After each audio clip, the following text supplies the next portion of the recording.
All right, let's dive right in. There is a revolution happening right now deep inside the world of banking. But here's the catch. As the world's biggest financial players race to build the future of money, they might be accidentally creating a multi-trillion-dollar problem that nobody seems to be talking about, one that could grind the whole system to a halt. And this quote from our source material really says it all. This isn't just some small technical glitch we're talking about. The analysis we're looking at suggests this is a fundamental make-or-break issue that will literally decide the future of digital money. The stakes, well, they couldn't be higher. So, let's kick things off with the revolution itself. Now, this isn't some sci-fi concept for the distant future. The world's biggest financial institutions are already in an all-out race to digitize money as we know it. The core of this whole thing is something called tokenized deposits. So think of it like this. It's a digital twin of the actual money in your bank account, but it's one that can move instantly on a blockchain. This promises to make everything faster, cheaper, more efficient. And as you're about to see, the race to build this thing is seriously on. And just look who's in the running. I mean, this is not some niche crypto experiment. We are talking about the absolute titans of global finance. JP Morgan, Citi, Bank of America, even US Bank is already testing its own systems on the Stellar network. These are the biggest names in the game, and they are all going in on this. But, and this is a big but, here's where the massive problem starts to creep in. As every single one of these institutions rushes to build their own system, they're not really building them to play nicely together.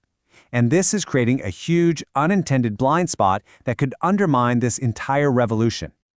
The source uses this brilliant analogy to describe what's happening. Each bank is creating its very own walled garden or digital island. And you can kind of see why, right? If you create your own proprietary system, you control it, you capture all the value. But the result is a whole bunch of private, disconnected internets of value. Each one is powerful on its own, but totally isolated from all the others. Now, the technical term for this whole mess is settlement fragmentation. And here's the key takeaway. Even if two digital assets represent the exact same thing, say $1, they can't actually talk to each other if they're on incompatible systems. All that money, or liquidity as they call it, gets trapped inside these digital islands. This example makes it super clear. So let's say Lloyds Bank in the UK issues a tokenized pound, and JP Morgan issues their own version. Both of them represent exactly one British pound in value. But could you send one to the other? Nope, absolutely not. They're technically incompatible, which kind of defeats the whole purpose of this amazing new technology. And you might think this is just a problem for traditional banks, but it's already happening in the crypto world. Take Ethereum, for example. It holds over 63% of the market share for tokenized assets, which sounds impressive, right? But what it really does is create the world's largest digital island.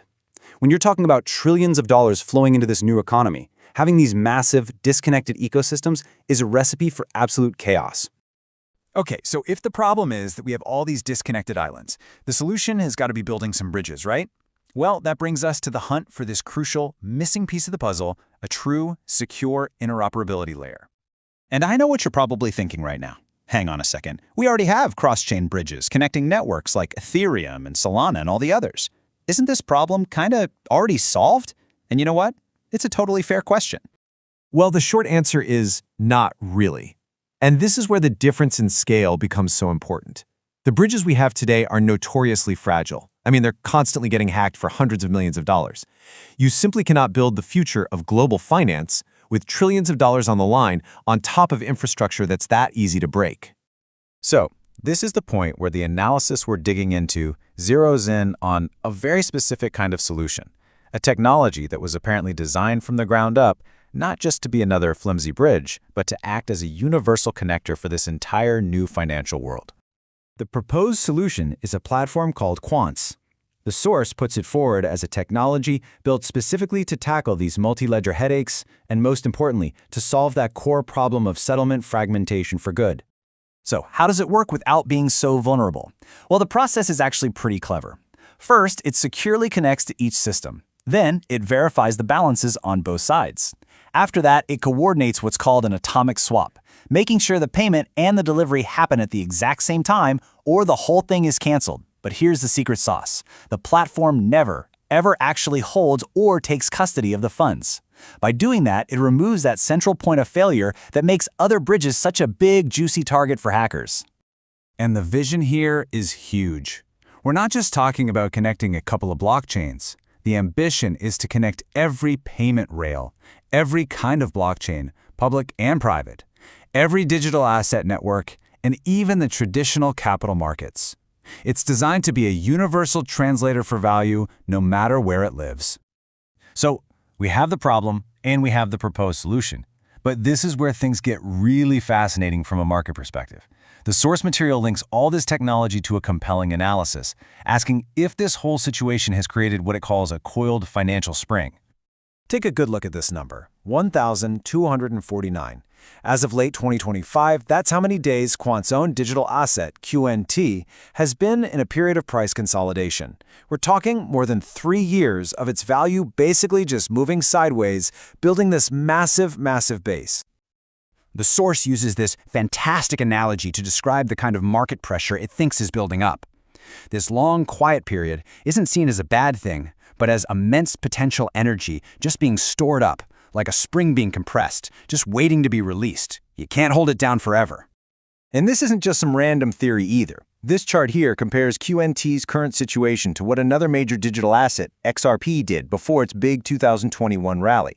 You can see XRP consolidated for a remarkably similar amount of time, about 1,279 days, and right after that, it saw a price jump of over 600%.